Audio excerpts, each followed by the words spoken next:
Mindset Michele TV show. We're so excited to have you join us again for another fabulous show.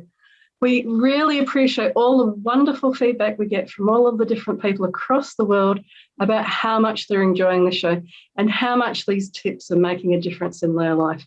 And today is no exception. Today we have another fabulous guest coming all the way from Canada. Hello, Heather. Hello. It's so wonderful to have you on the show today. So for those of you that don't know Heather MacTaggart, Heather is the founder of Classroom Connections, which she started way back in 1997 as a lifelong educator and somebody that's very passionate about changing the way we do schooling. She's also got the programs Change It Up, Unschooling School, and it all has this theme around unlearning how we've been schooled or helping teachers and children learn new ways of thinking and new ways of schooling. But it's such a niche area, and it's such an area I'm passionate about as a trainer and educator as well. So Heather, please share with us, how did you come to be working in this field and be so passionate about changing how people learn? Well, I think it's because from a very early age, I figured out that there was something wrong with the education system, because I knew I was fine, but the system started telling me that I was stupid at a very, very young age. And, by sort of 7 or 8 years old, they'd figured out there's something really wrong with this kid. She appears smart and she speaks well, but she won't read and she won't do math or the things she's supposed to do. And for whatever reason, I never bought into it. And so even though I struggled and despised school the whole way, I squeaked into university and then got straight A's. And if you told me at that time that I was going to spend a career in education, I would have said, you're nuts, because I don't even like teachers. Why would I do that? But when I had my own kids, I realized that many of the things that had happened to me that were wrong were still going on. And that very, very little had changed. We called things nicer by nicer names, but we were essentially doing the same old thing. So I had this crazy idea that I could start an organization that would be kind of an intermediary between the education system and then other groups like nonprofits, corporations, got different forms of government that wanted to have a positive impact, but didn't know how, and there was no way for them to do it. And I thought, okay, we can build great programs by getting other people to pay for them. And then in that way, let them look good, but also try to change what was going on. Wow, what a wonderful explanation of the passion and what you're explaining around having that idea about, oh, why don't I try this, and then going out and doing it. And that's so wonderful to hear. And it leads me interestingly onto, well, when you understood that you were thinking differently or that you had a different way of looking at what you were being taught or schooled in, it must have had you feel, well, I have a different view on life. I have a different lens on these things. Mm-hmm. What then is your sense around what is success to you? Because you may have a different view on success then as well. Success to me is impact. So what impact am I having? And, while I like things that money can buy and nice homes and, those things are all nice, but I don't believe that they're mutually exclusive. I believe in the abundance theory, and that is that we actually can have it all. But to me, honestly, the most important thing is impact. Is what I'm doing making a difference? I really hear that, and I really hear, especially when with education, you can measure and you can see the results so quickly, in a sense, is what I'm saying, what I'm doing having an impact, and are people changing? Are they learning? Are they growing? And so people watching the show will be really interested then if when they're learning, like you were saying, you were struggling with school, you were struggling with this, what sort of tips do you have for people, especially now with, COVID and people changing jobs, if they perhaps feel like they're not as good at learning and want to build up that successful mindset of how can I learn more and grow more, because I also now need to do that to get new jobs? What sort of tips would you share with them? Well, I think the main thing is to take charge yourself. and to think, okay, what is it that I want to do, and then to figure out how am I going to go about that? Who do I get to help me and support me, but not kind of leave it to anybody else. I think that the secret is in part of, what we talk about in both the kind of two initiatives that we have going on is that the person who's learning needs to be at the center, and it needs to be the way that works for them. So, the most important thing in any learning situation is desire. Like if you want to learn something, even if it's something you didn't think you liked before, if you want to learn it, you can figure out how to do that. I wholeheartedly agree. Many organizations now spend lots and lots of money on things like the customer experience journey or employee design, co-design or co-collaboration in organizations. And there's this movement, if you like, towards the person being at the center of design of things. And very much like you're saying, if they have that desire to learn like yourself, you had a desire to do something and it didn't exist, so you went out and did it. And I think that's one of the beauties of many of these Western countries that I know of, that if you have that desire, you can actually go out and create and do many things. Mm-hmm. And sometimes I think that, most of the things that I've done, I just had this huge passion for it and wanted to do it. And I just went out and did it, even though I actually didn't know what I was doing. And, it hasn't all worked out perfectly, but by and large, it's worked out. And, you can't let people that say, well, that's not how you do this, and that's not what you should do, and you have to do this degree or this thing first. That the trial and error and figuring it out as you go is a very legit way to get something to happen. And I love that part that you remind everybody about of the, you don't always know how to do it when you start. And that's that learning how to learn again. And what do you think have been some of the key things that have helped you to learn how to learn or learn differently? Well, strangely enough, it was the fact that the system didn't work for me. So the, sit down, shut up and do what you're told did not work for me. The linear, we're going to do this first and this second and this next. And, you have to learn this even if you don't like it. I was very interested in the things I was interested in, but not at all interested in the other things.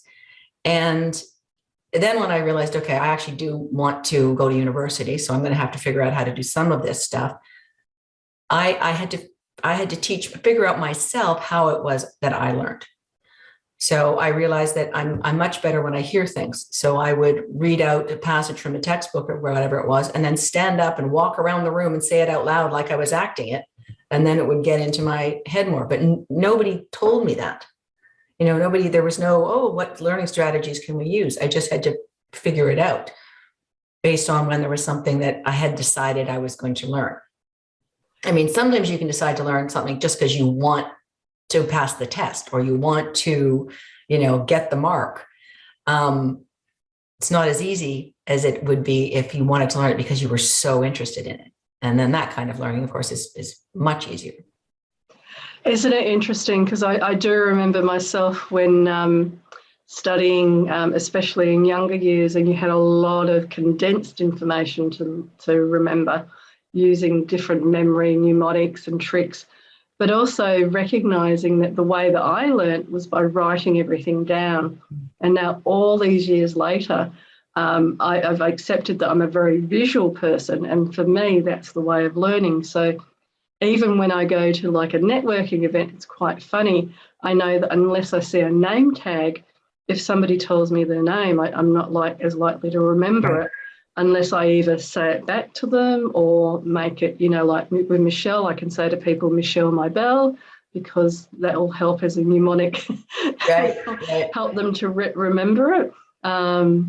Heather could be leather or something like that, just those memory tags and ways to help people remember, which also helps it to stick because it's funny, like, you'll laugh and because, especially in those types of situations, if you're meeting people or if we talk about an interview situation where you've got 5 people around you and you're going, well, how am I going to remember? Write it down or do like I said, make a comment in each person's name. Oh, that's a lovely name, Rose, or that's a fantastic name, Charles. My dad's name was Charles.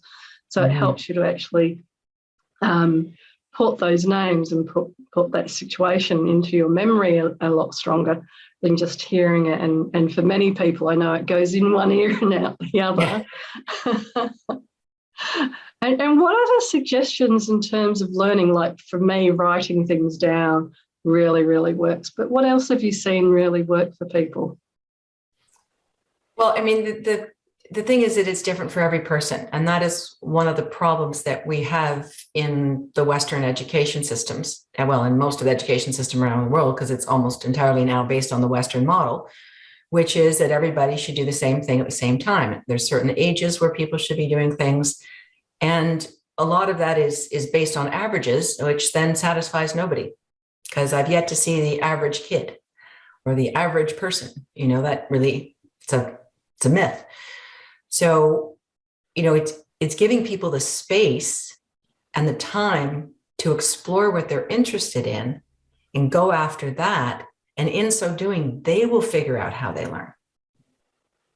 That's a really interesting concept. Yeah.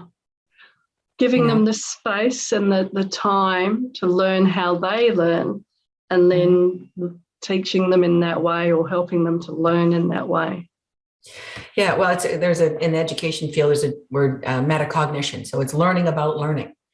But you can do that if you're given the space and the time. And you're always being told what to do and march to somebody else's drum, an idea of, the curriculum is so important. The curriculum is not important at all. What's important is learning about yourself, learning how to learn, and figuring out, how you're going to get things done and who you're going to be in this world. And then after you've got that down, you can learn any curriculum that comes along if you decide that's what you want.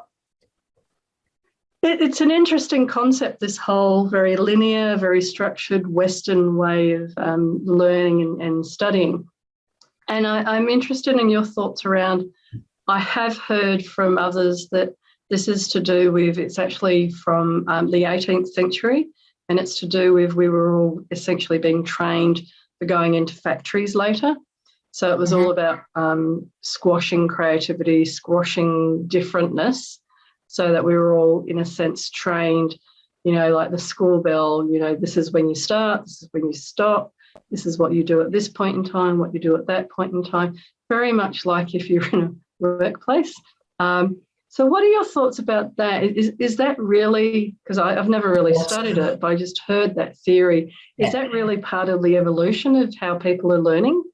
Absolutely. We did mass education for two reasons. The earlier version of it was so that people could read the Bible and know what to do. So they could read the Bible and follow the rules. So there was an element of religion that was involved in early schools. And then it was to train kids to go into the factory. So you need them to be able to read the instruction manual and do what they're told. So school is very much about training kids to do what they're told. Problem is, now we need creative thinkers. We need problem solvers. We need collaborators. We need people that are going to go way beyond what's around. But the problem is that the education system has a hard time adjusting because it is hung on to this rigid factory-like structure. And, I've been in education for 25 years, and the conversations, we need to move into the 21st century. It's all the same stuff. We've moved this much. There are amazing teachers out there that when the doors are closed are doing very different things in their own classes. And there's some, pretty cool schools, but in the public system in general, it looks very much like it did when we were kids. And that's partly because it's hard for people within the system to let go of that structure. Well, isn't that part as well of the fact that the teachers have never been out of the system themselves? So the teachers got taught in that way. They went and learned how to be teachers, and then they went back into the system. And with none of that life experience, not to judge it, but just to say, without any experience outside of that, that's all they've known as well. It's very true. And for most teachers, the system worked for them. It's because if you're the kind of person that likes, just tell me how high the bar is and I'll jump. And I like a gold star and I like the pat on the back. And if you're a person that likes those things, then the system works, okay for you. I still would argue it doesn't help you find your passion, but you're going to succeed in the system. And so you'll feel all right. And, mostly that's the kind of people that teachers are. Now, it's not always. Sometimes people become a teacher because they hated the system. They want to go back and try to change it. And there are some that are just, just fantastic and love kids and figure it out and do an amazing job. So, it's not like we don't have really great teachers out there. We do. But a lot of the time, the system even gets in their way of truly putting the kid at the center and having the kid is the one who should be driving the bus. And the principles. So, we've got kind of two things going on right now where we've created a movement which we call unschooling school. And what that is saying is that school belongs to us, belongs to the taxpayers, belongs to the kids, belongs to the families. And people should be able to send their kids to public school and say, my child is going to pick to do these 3 things, but they're not going to participate in these 4 things because they're not interested. And instead, they'll do this. They'll be respectful of other people, but they're not going to spend, whatever, an hour and a half in art class because they hate art. They'd rather go and, go to the science lab. So let them go to the science lab. So we, on the unschoolingschool.com website, we have all kinds of information about why learner-directed or self-directed education works and is really the secret to happiness and long life. And what about people then, not just children, but adults that know or have a sense, well, I should go out and learn this or I should learn that. But, are just not interested in learning. They're more interested in, not even just interest. They don't have the time because they have a family or they have a busy job or whatever. What do you say to them about how can they kind of reignite that spark for lifelong learning, lifelong growing? Because it is one of the things that, keeps you young, keeps you excited, keeps you very motivated, is learning new things and growing as a person when you're learning those new things. But especially as they've had those experiences where school wasn't necessarily great, learning wasn't necessarily great. They might have done, like you're saying, 10% of what they liked and 50% of what they didn't like to get to the 10% of what they liked. What would you say to them about some mindsets or tools that they can use to create that motivation and keep going when things may not necessarily be that great for them? Well, you know what? I think I would say, don't worry about being a lifelong learner. Don't think, geez, I should be a lifelong learner. I should be learning something new. I should be doing this. I should be doing that. Forget that. Figure out what you're interested in. That probably doesn't take very long. What are you interested in? What would you like to be doing? What would you want to know more about? And go after that. That's what a lifelong learner is. We are all, whether we believe we are or not, there is nobody on the planet that is not a lifelong learner. If you're breathing, you're learning. So pick your lane, pick your area, and you will be becoming a lifelong learner in that area.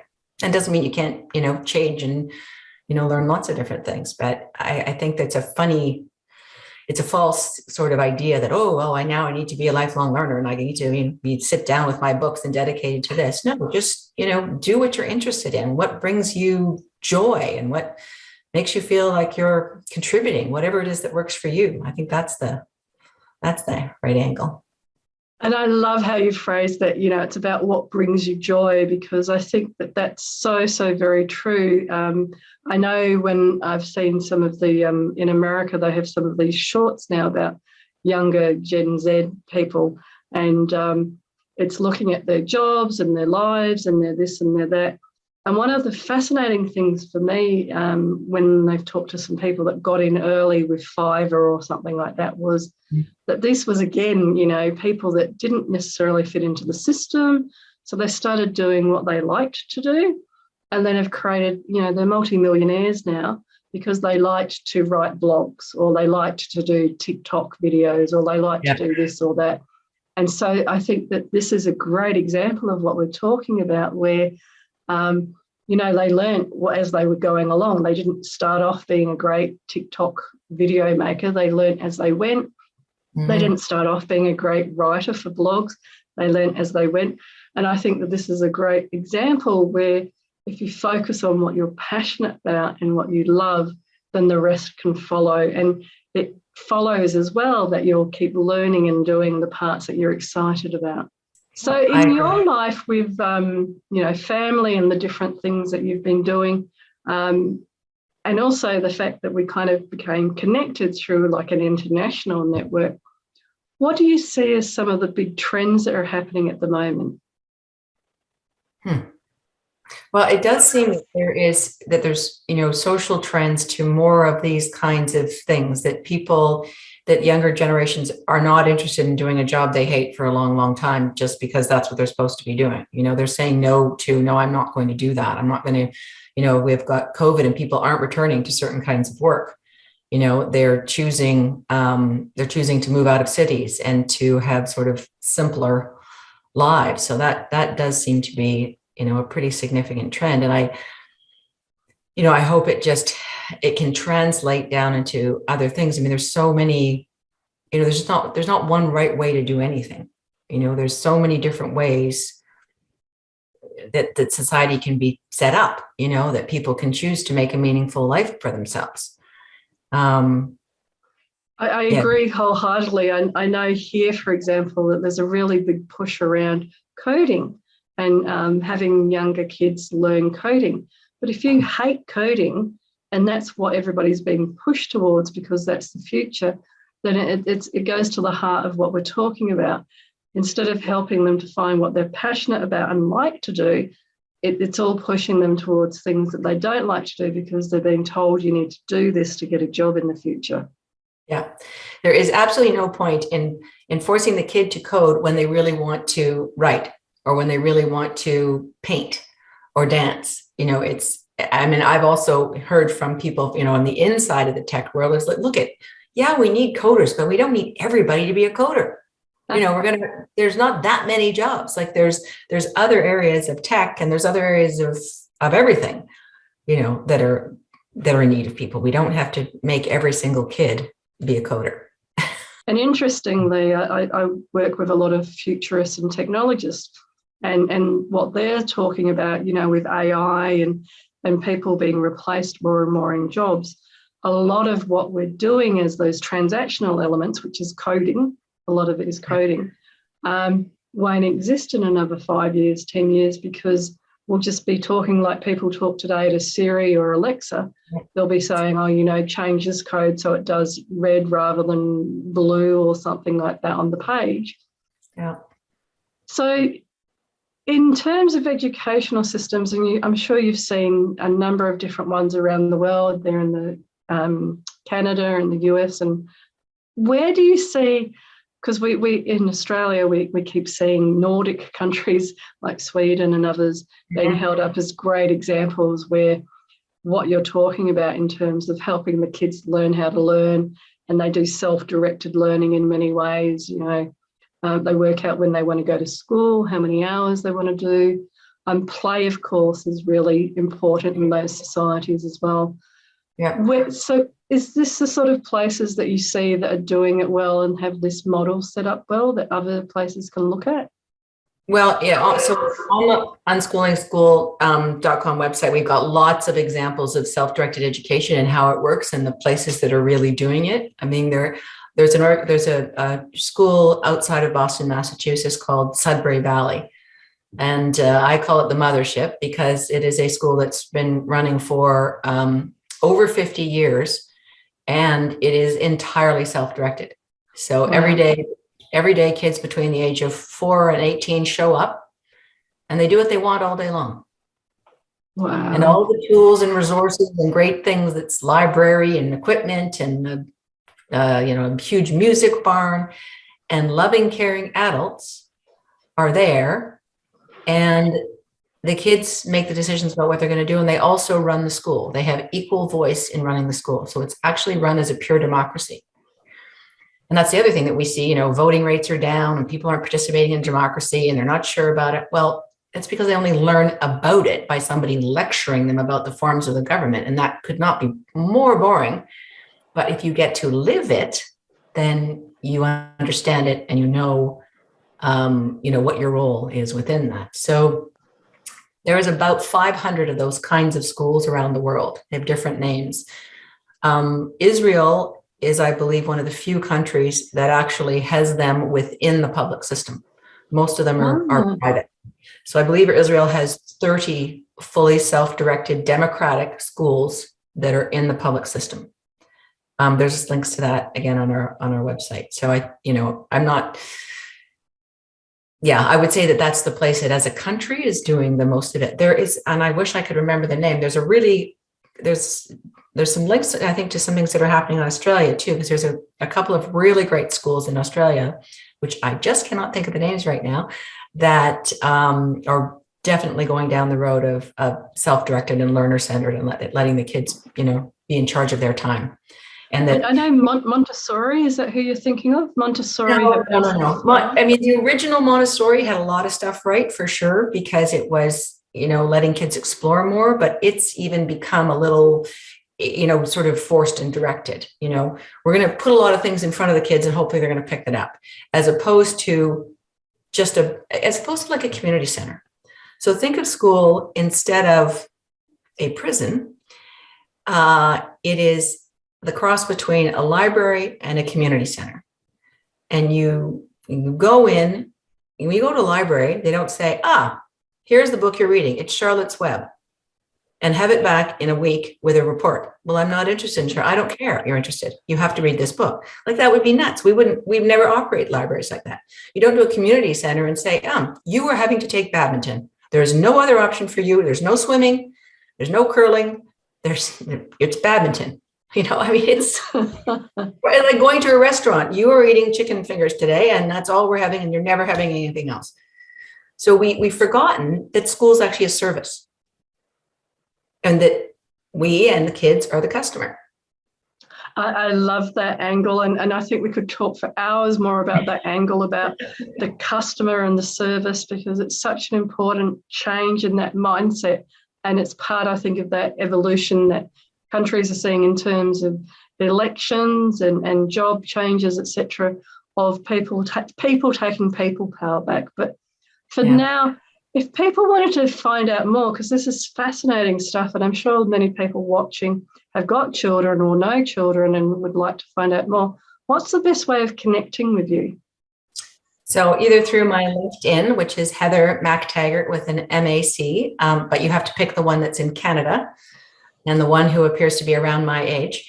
There's a much younger woman that is also in education, but it's pretty obvious. You can also just Google me and all kinds of stuff comes up, videos, conversations, things like that.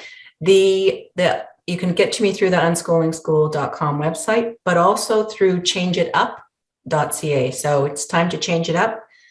And that's our initiative to train facilitators, teachers, anybody who's in the helping profession. So if you're helping people, we now have, right now it's free in the province of Alberta, but it's going to be available free across Canada, online, to help people learn how to deal with others in a way that is learner-centered, holistic, strength-based. So let's start with what's good, which is, I'm sure, part of what you do in your coaching practice, right? You start with what's good, and then you say, how do we build on that? And it's the example for people of how they've done it well before. Exactly. Yeah. And if you were to talk to your younger self, what sort of advice might you give to your younger self? Don't get married so young. And then you might not have had to do it so many times. I love it. That's very funny. I haven't heard that one before. So. Even then, it's hard to even regret that fully, because I love my life and I love my kids. And if I didn't get married then, I might not have had those kids. So, however, I would still give that advice to a younger person. Or a younger version of yourself. Yeah. So Heather, thank you so much for being on the show today. It's been a real pleasure having you here. Thank you. It's been very nice chatting with you. Thank you. And to everybody watching, thank you again for tuning in and hearing again a very different lens, a very different approach to how to create a successful mindset. But for now, from my heart to your heart, be great, be fabulous, and be you.